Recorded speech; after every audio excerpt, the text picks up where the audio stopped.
Minomyoncho aseye toto Ajiha akafu apeto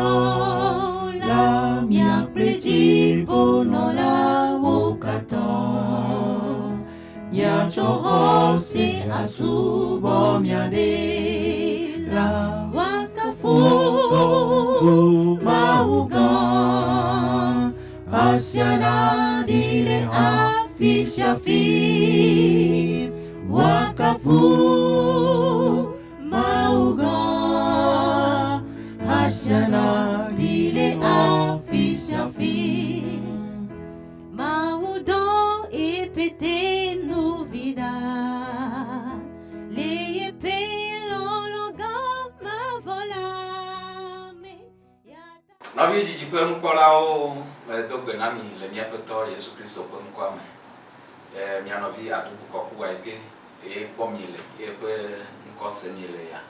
igabado onasiji ni dankoro be sabasku pe musosro pe yi kota ya sinye jimu eton pe musosro emia wa tanya gai ne lesia yenye nyamenyao susume tatao jesiwo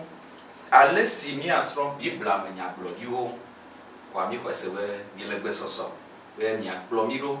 le rekepe tanya gaya musosro banto simia awo le kosira ya me epe tanya nye nya blodi pe nudu anyi ado nya blodi pe nudu anyi ado alebe novi amepekpo adola nyowa ole bonya fia hoho yiwa gade apeto pe nya menami yo e ka pome e fiore e nyi chema ami ami foi yo apene Yesu no vi leon weso yo e ka pome tore de fiore e nyi chema daí só nyi chema ko mi agbare ami ami foi suare nyeleji e da kwena Yesu yo afimi agere nyama ya nya bia cho hama mega Christia sibe wa do garana mi ya fo force le tipo mi da ko no de asibo ko ni ke na de ba so maunya mi le kuku no be de mona gogogo ku e ne mi o cho ku do ji ko nu polo kata nya senyala gome e da si ke le tona mi amia te ko yeso de do wo me de Yesu Kristo ne pe tora pon ko mi de gbera amen amen e abale si me blena mi donc quoi nous sosro banto le kota ya me a e pe tanyenye nya blodi pe mudo anyi ado pipi sron bloa ele Yeremia pe agbaleta asike pipi bla ofo eton esi menya o blobe ke bon amesi ke jibe ya po adegbela na po adegbebe enyanu eye oje simbe nyenye Yehowa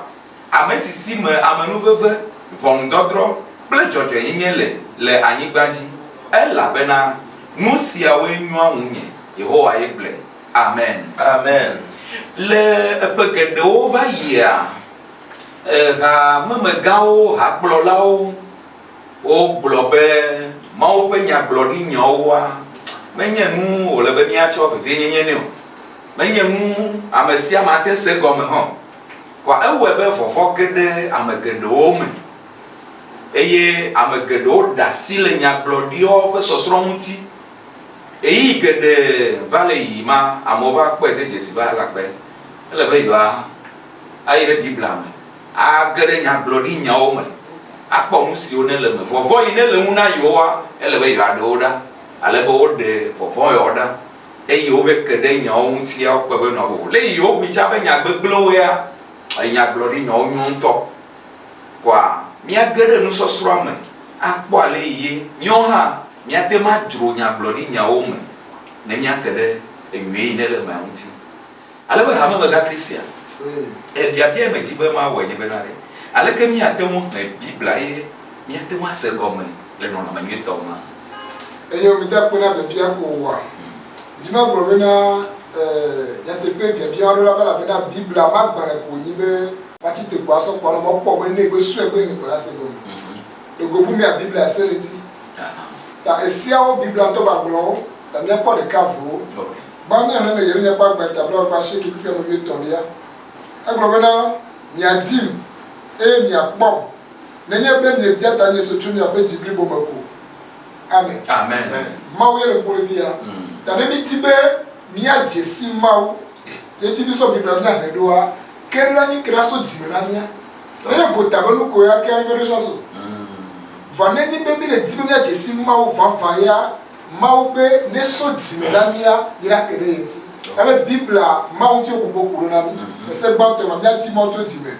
ese velia nyang le Johannes ba ba ta mandre pipi ame wi ade so ame wi andra e globena tete yesu don nao e o globena yenu fia la menye tonye o ke bum amesi don dara toy ne amere le titimbe ya wo e bololo nula e ya la jesibe fia la nti ne nye mawo mo tolo alo nye ntolo no kum le dokuye nti ese be gwani be na de ne tibe ya wo de bibla be nya oti ya yesu le ble ne tibe ya wo bibla be nya la jesibe enu ya mawo be nya woni okay batwa relation dimena efego la tibe ya wo ne te be ka wo reji etongo anye ya yakoba gbane yakoba gbane tamri pe badelia ebe ke enda amebe gedewu e anuti o globena mauti atre dadala onuti ke evia le kubobola onu e se tongo so se bibla gbane menade na bobo le kuo no gogo bibla be menye a yabe ya so no pero fo ya so no de la gbegbewe fo na bobo le kuo ko mau be nya mau le kete le gome ya wo so ma bibla go Comment on va faire ton beau mignon pas sur Bible? Ah, quoi kakana elonti yao. No vileon. Nda ko nyate ma. Nda ko si vede che anche Cristiano ne ma gombe e con mio pata. Porque ne mi keno Petro ba gbande me e na mi tu dispe. Ngol ko ko ya yo ma o ye panya e bi nya ko ina o so mo. Okay. E ne mi ile Timoteo ba gbande me gombe ngol sia ngol si chu ma o pe gombo me. Ne mi len kure ku ve won tia ezebe ma unya sibere ke binya ne bena ame pe to gede wi ngole cha ti tele wa do kwesi ngole so on to be lolo ngole vi so on to abe susu skim so ngole enti bibla gombe ngolo sia ngolo si so ma o be gombo me ya e a gombe mia si gombe abe Kristo to ni ne mi tie mia ne bibla ye mia se gombe mi ndo la ne sibere ko ne na e nya papa ba gban ne sibe roman minula ne sibe de ke ni ndom de pele wo e ko be mi ame do mi he na bible ne la mojaka be mu akwa le mojaka be nu ya me do ke be ni be mi jibe mi ado mi ame français be ya do nwere ne ni le do français ne ba nya be mi do na français nwere mi be ne be le bible akwa be nya be ko za le bible me se ndo mi ame do anglais sibe anglais ne mi le bible ne mi ma po nya ke ma o jibe nya kere ja mi ma kere ti be do Mia belo cha mi na Bible ko be mi nuna ha. Mia belo mi na Bible ko mi do be mi a de son subo. Mia belo mi na Bible ko be mi do be mi a wonde voix mi ti be Bible ne do pe jina mi. Ta ke mi ti be Bible ne do pe jina mi ta mi na mi be jina ku ko la tin pe de mi anti be ni pe pe ke mi la wa mi anu e wo ti da. Ne mi a baba ko Salomon to cha de son subo. Oh apostle Paul ko Timoteo be le ba do mi anti abele nu ne. Ne mi na Bible ne ya ma he to ba gbe o. E o ma se go me cha gbe o. Va mi pa ngombe o buku ke ngombe ngomlo si choma o pe ngombe e yeti ngombe e nyona no fiafia na mo kaka na mehehe e fio be bibla be he be ngombe sisi la kwele mi antibe ne kabo na mi ne ma do mi o mi ma hlen ko ngo e mi je mi hlen va mi ke so e do re je mi sende ngombe ne ba tro nde le mi ba gbe mi akwe kaka e to do la lolo o nya te pe nya o nye bere bibla mi akọ eji bibo aye boy mi akọ susu mi to ye gbo be mi jibe mi ore me be mi abe mi nya nu bible ore me be mi abe ji mu yo ate ba do mi abe gbegleji ne mi avo le ha do me gbe no no me ye mi aji le bible amore ta ya nya te pe nya matro nye be ele be mi aye le bible gbo be mi jibe mi anu agbede nu i ma o jibe le mi anu agbera mi anu ene ma kwa e ya kplo mi be fia be na de le ya kata me de ma o jibe mi ase gome Avi le yo. Okay. Ne le ne ma de ma wa ye to e jibe mi ase gome ya. Okay. Ma gombe amere pe mu na ni po mo le ta na me po mi jiba me apase lo mu fe mo la. Le ba jibe ma mo le ta na me re va ma mo le pe ke gome ma te ma se wa gbe mo me ma mo le ta. Yo ha mo mi jiti na mi ni be mi ase be nya gome. Le po me nyo pe to fia kwa ba no. Láti ngbe no. Be ma Kan ti o. Mati mako e babo. E no anti mira ko be Biblia e nya gban le ke o ta le pe fofo me so e hia kwata. e ko mi ho ama o be jiji enti mi na ko be Bible ma gban le ko gbongbon de di agban le wan yo mi gbongbon de di agban le wan yo ma o be gbongbon ke yin ma o be gbongbon ye na ba gban lo le hiya mi ba gban le ko ta so ni mu yi Bible to bo be abawo ti to Bible ya le kanti amere pe to le Bible ya ta lo me ke le hiya me Bible agban le ya ta ko amere ti te wa pa do agban le ya ta ko va mu tele fu parce que bon que le wa va les tailles c'est bon moi Dieu bien c'est combien to bo be mi a le bu les salons pas ba ta lo fa de ka OK là on va sur lequel il y a so bu pi ban ye dia globé David pe Hana henola Yehowa ejumenye eye ne jesim enyanye ani no no play nye titre titi eye ne jesim ye susuo to ajo geke edonye azon les on play nye ani mo po eye nye mo kantan le nyanya na o ela be nya de keme le nye adeji o poda Yehowa nya o kem echom de tome le megbe plengo eye no do wa si jinye nu nya si anye nu kunam akpa eko ye matem anya tale o amen amen ne mi le pupu yele bona mi be ma o ke so agbala na mi ma o nto ba ro ma te se nto gon enu won ti le mi po Bible ma nu ko gon me ji be mi ase a e de wa gon OK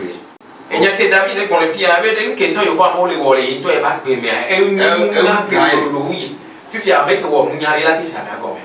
va ma o so a e ke gon me la te wa se a e so ke so Kenya banle so ke so na mi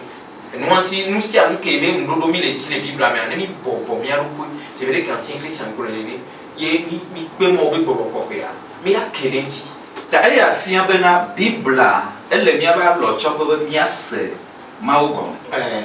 dale o jibe mi ase ko amo mo ga Christian e wa na tepe no vi no to sande ya le pore no me leke amede la of sagan wala so je so sa bore mi ta ma jibe mi ase ko mo ngendo ko ya go mi le Matthieu gbantaba fo ni bi amewi atun ale Yesu to gbo na ni azo ne mi apo apedo pe nu nyom si o glori to nya glori la Daniel ti la ano ti tere ko pe la amesi le gbem la ne se gon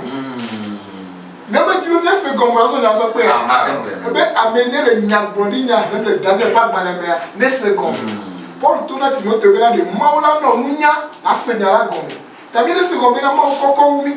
ma lo umi ebe susu pe ni mate dro ma o mela jesi ma wo ga ke wa no ke o jime mi anya o fi to nke na kude de popo be nyanti le ke mi o akpo de we nya ya e mo ko Bible am enya do ko mo hia ba mi anya wa ko mo de fi mi aso mo hia mi o le mi a wa akpo de ni fi to e ya Bible am enya ma mo ko le ko ya mo be mi am do wa Bible jo le mi agbo bere mi asere de popo gom fifi ami ga jo da si Bible o nya ga se mu bu gom wu Bible e comme le kubijo mi ade mi aro ko fi aba mi aba susua kokko wo Bible ta meji o le be mi anu agbero aore Bible ele na mi be mi ase de kokko gome inenye mawo fe dodo yi wo de mi an tie mi ase gome fifi ale ne na be nyame a ama be ka Christian ma no gbo Daniel ba gba le ta wi fe pipi ne are gome se ka ele sina mi le fi ma nya le Daniel ba gba ta wi pipi ne e mo be na que o Daniel Dranyasiado e na tre agbanela nu va sere nu yi amegedo atro eme SDJ atireti amen e ti wa le fi abe amono so pipu ayo gbono be na Daniel ba gbane ya le je wa gbane o ma te se gombe gbere abo tra gbane fo ne ma o mi ti be mi ase gombe wa nke ti be so naro amo kika ye ti be na ya le wa gbane no ne bora jara wa e mo do vona agbana go e la o be aso kuto agbana ma o be nfe fi ave mi la po na ele mo no keke jesi odo ya te se wa go for me le ne ba gbana ya so ya bi po be na o tene de Dranyasiado e no atre agbana na mfa sere muyi ma o le tura de be na nyako ye blonea muyi be gama be nyawo yo baka ye be gamia de amuna ti be se go ma te se go mo fa na no ga ke mo to nyara odoa gamia e melako e nya te peti na de cheme na ba do e pedo be e yimea Daniel ba gba le ka mo so ba te se go mo wa e yi ma mo ba tro so e nya te be gro to go cheme yo ba ko na Daniel ba gba na ko to nya ja gba na ke ma de ka gbo ole okay ke yi be ma odo e identia e na ba gbo le nya puisque Daniel ti be na ya se mu ke le kwa gome fa mo to na ba mo ka to wari e penye ya botia ne nu be kekemeto ye ke ba te blo fia fifia no vi leon e fia be eyi o ma se gomo ava ivoa eyi o mari gomo se li ni azwa. OK, nemile pour Daniel Bagban le tontia il a deux disciples Daniel Bagban le tani bi we ni amea o glonyare le funu be na ela de e fie ko les gens privé alors fato pour la kokoko pe anti Daniel le nu ya mse gomo e ebe nya gomo ke mse wa e hneti to subo ve ba gbeji alebe etim to dogbera be Yehowa ma o ne de nya ya gomo na mi le epe akpere ka alofa ni mi ago epe akpere ka alofa André Blas de ke ho ni won me mi la do disibe Daniel Bagban le akenyi agban le de ke zisibe amun tina dino amun suro ne nia so pe wan me kwa mi la do disibe amegereva le son Daniel Bagban le c'est vrai que ancien Christian no obe nunya la jireji donc et non il a grandi en toi elle coudé et nyaula ko ni nya grandi nyao ke we e mem kona pense le kanu le blem donc et Yehowa ma o le dibe nya be to nya be nya gbolondi kure Daniel Bagban le nya ko bonne Daniel Bagban le tawe ve ku enne ya me be bombe na ne jira nya do e yi li gbona ke kure nu be yi antia nya se go be nu be yi wa e je gome le pe akure ka lo fa André blani e brasi de ke fo e nyame OK e nu wana be le pe akure ka lo fa yi blani fo ne wo me amulo nu me pupu ko va bombe na ele si bebe Yesu Kristo da va le pe wa me o le punya gbondia o gombe ke game ade aso bo ase gome ta game ade o ta o se gome to ba nke da to tu le pe wa me yi gomo mse ba mi ase gome be na de Yehowa ma ololo ye so gana le mi la o kaka e mi ba si la suedia e to pe la gbagbe e pe ame mia adejesi be William Miller o de nu gome gede le pe mame ka pupu mame kude Yesu Kristo pe totrova unti afima menton aya megedo va kede subo nyate pe to unti le egba megedo blona be nunya la jireji eye ba mo wa ba ya mavu wa ba tojivu wa ba mo miano kupu wa ba gama so na ga kupu mo amo chona be nunya mo e be nya ya Daniel Bagban le alunya gblondi o gomo de ya e be nya ma o le parce que ma o to asinu di be nunya la direzi game e ya mo na se nya gblondi nyo gomo e tutu jore yi ma ta vo to le me be mia be kapo moyo be ya never va manya nunya ma e fo me vi be nya gblo ma o lo vo akude de popo yi ne nya gblondi nya yi la de Daniel Bagban le ama e be nya gblo mo le e ha nye jesi bubu yo kude mu bu nkeke ontinami wa e ya me maklo nya gazon vire yi no vile on abio severe aleke mia wa so nya ntoro nya OK mi da fe na maunya mi la ko maunya into de no ko ya si ko me ne be maunya into de no ko be ka funa nya ko ke mi de blon so fi ga mi ba do fi anye ko se mi so mi atore pe e ko ni mi so mi atore pe mi ado pe jinami voa o mi atore me le more hewa no tine ni yele Matthieu pa pa le mi la se ne ko me le funu de Matthieu pa pa le dato puis we André va we nya e glombe mi ga bu ha bena me va sera alo nya glon lao tuge o nye me va o tuge o wonu ge ke bo hu wonu ge me va elle avait 20 mais les glon na mi bena va sere si me di pour que anigba nu na va yila yo tareka alors moi on décide quand nous met les geto cela me va sere si me wo kanta na va vers me o amen amen ne mi le ko de ku ya tani Yesu Kristo be nya gbe ke be gbon va mi la ko le ku avec toi si no me veji ebe on ba bo have e va sela lo nya gon la o tuge e se afika me ko lo mbabla wo wa mi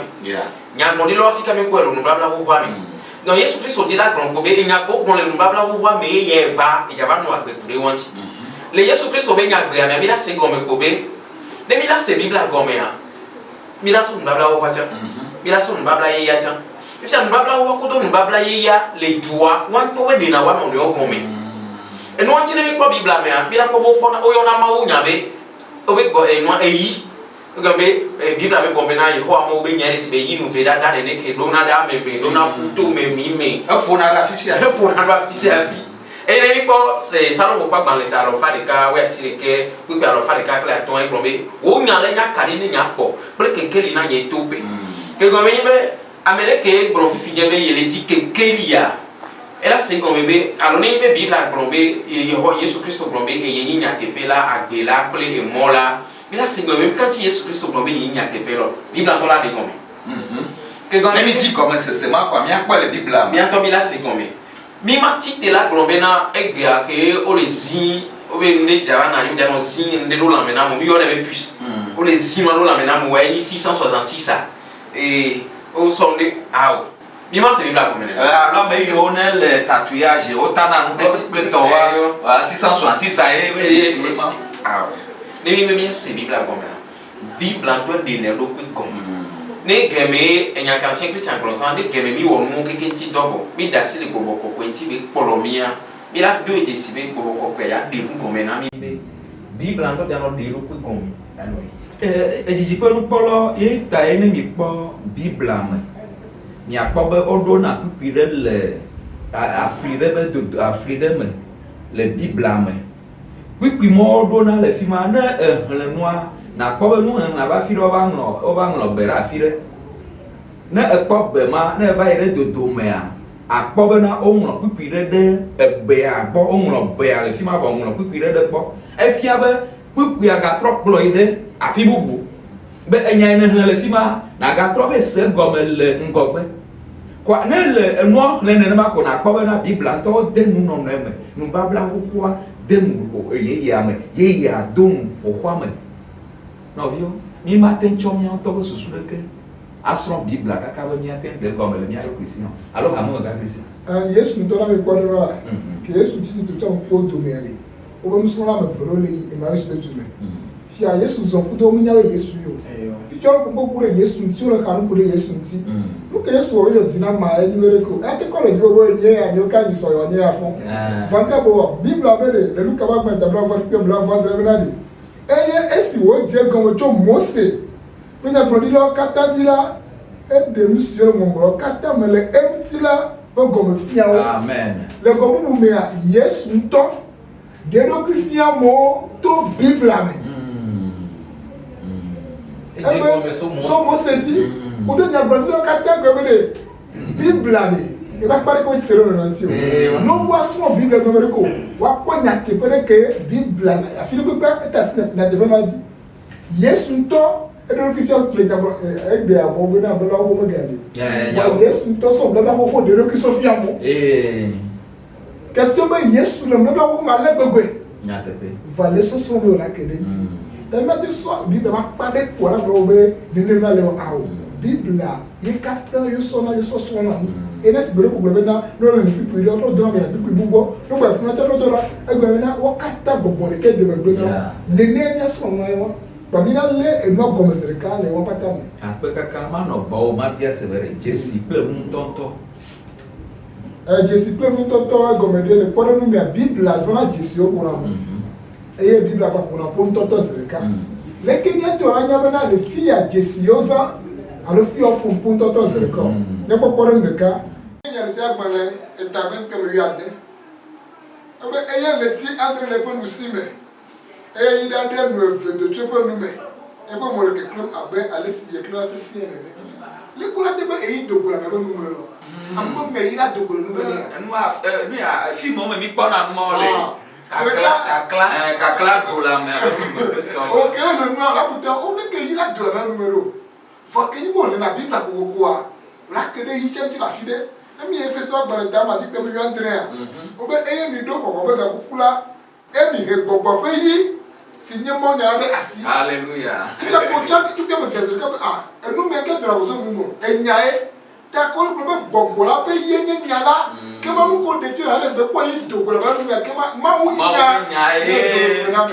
o se ko se ka be le nya fa ba ta gba to ame a Jesi o le sa funa mo nu to to lo on mo be na Yesu ko le fi le funa be le ti po Yesu ayi le mu le lo bo so sa ka ya ko maya ko mini ba Yesu e jo di fo kwa e yi be le me de so di so na o ma wu nya to la to no be e be te gele ya so wa Awe enyao eya no Yesu ba numero kakaraka no foi. Ma dom gente o. Ta enya la e no vi le o bo wa le anda pe si vede ko non ancien chrétien pour les Bibles même d'où les Jésus ou ni na ennemi rien mais mate ti ko ti wadi sire kala go men ke bele to son lieu Bible na mi de Jésus be amelo o brena sisi blisino de sisi blisile Bible mais c'est vrai que Daniel pas dans l'état mandrien pour ne o sona sisi blisia que so sona ko do roche obi du quoi donc me dia et non et sisi blisia ni roche obi tisi o sana ko ko be voir ao Demi Daniel pas dans la mer, il a pas beaucoup de l'âme et le téléphone. L'âme et le coyoa, et il va Daniel peut agbanler tandrin, ou qu'il lave fort et néamea. La flatte est bien pleine. Daniel peut agbanler tandrin, et puis lave fort et puis lave fort néa. Et globénaré. Joe, et waouh gomme, et nyesi. Fia et wo a jolé fia du peu mamé. Eye bubu ajore wo yome ato vovoto ato vovo ato ban to ugbo eye wa bobo efia atonde ani amen amen elan me ne won ko yo obe elan le gwan ya bato azwa me wo ale azwa me wo ke elan won ba toa ameke le hlenzerika ela dengrika la gome ko ka elan le hi ameke to azwa me wo fifia ke beyi Daniel ba ban le an to e bloya Daniel pas banato le dit comme bébé et zo ame wo que les lambeta wa wenyi nko wa wenyi fia ewo comme 10 rois et fia mewo donc bien c'est comme ne be le bible mais on les en azo et c'est vrai que pour joro na tamena la bien c'est comme be o le pour fia bo pe unti et ne ma que nous les en et l'envoi bien c'est comme pour o balé pour nous couder du compte fia bo pe et fia unti toi si a Dieu mila c'est comme le bible mais andou le mila mais matema c'est comme pour ne se vere ko on le pone me mire Isaiah pas ban état ni amé o be de keke mamna me yo mamandre la couronne sur le kanti bi on to ya de on to ya to obenu on to ya do obenu no be ko be tero ya yonti nje ma bio e to la filia den won to la filia me ne kure fifia amo ko ku ma kwa o na ire jibe yo ade so amandre fa be me de fo la be ma un temple va mira comme Isaiah pas ban la ko ni ba donc a mi ne wo mi no se comme be le bible mais ando le mila le atisier mi ma sue pepe se vede que vive con no va mila ye me la kunu me la ko la venere nke o le yo mi ngom le funu nke ngom donation lui et o be nu va nka nu donation lui nu su ko le gombe ya go le funu nka su donation lui le son le no et a wo to anka ne wa ne mi di ne kwa bible antola ba do nya won keke ntina mi agbe yo diji pe nu pola o mi da pe na mi be mi plo mi aro kaka ba do nu so sro ape mu wo nyesia nya tepe Jesi ole le bible am ye ole be mi adasi ma o be gbogbo na plo mi be mi ate se Jesi ogo menwe ne mi be ga ba no fufuru mo e ba mi mate ko Isaiah ba gba leta ne ma kwa abe nyɔnu wa ne mi me de wo wa mi aba na konta ma wuta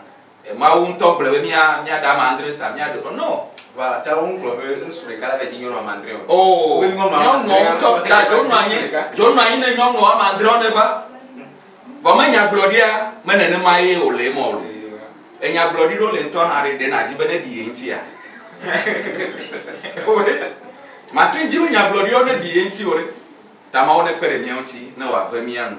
anse Christian nyareka vorele na kokwe na nya ndibe ba bro na dibo mpolo be na nyaglodi o be agbani o so so ele vivere o fiami be le devi me be nya rusia bana no ne la jara ba ala pai eye to be ya yara da be gomo je tia se ko be na wa yira amesiko nyaglodi se be nyo na nkudo amesiko le se kuda mo ko le drame do asia ya yira le me ke be na no ko le so me mo lo ke be do na mia e de so so fiami ni na ke mia so lo ta no vino no to mi na mia na gbalesi ya pe kaka no bi leon mi ti reka ne po ma blombe ma o ke mi le subo e lo mi do ne mo lo mi o wa ma te ma so enku ni enyan lawlo ke so be ba gba me la to na mia sin popo be ne mi na nya kere nti ta ejibe bia kere nti le mia no agbere nu ta nye ku do to di no la alo ejibe nu kola mi no la bobo mi alo ke ore mo be bobo ke di eye we tri o ko le nkona mi ke ni ja so nu ku de enyan lawlo o ko le nya gondi o mi ntia e ho ama oni pere mi anti be mi ate ma se nu come ani be nu ko le jole yi ma mle yo me mi ado ji si be nya gondi nya o yo ni eye mio ya mia no apa nyu to na nya brodi ya yo akpe kaka jijipon pola o akpe na mi ke mia abiacho no vile on sibe wa do gara awe no na mi Yehowa mia ma o kudo mia wala mia no la mi da pe no la be o nya la eye nyi emola agbela pe na tepela eye mi do disi azombe egbo ye agbele egbo ye nya tepele eye mo si ko la mi agbe ma fo pa gbo eye nyi nya si o so dare mi ango eye antimi de bia so gbo be domi nse be na mia te ma zo mo ya di eye mi akere agbe ma fo si o so na mi vo nti agbe na o le Yesu pe nko mi amen amen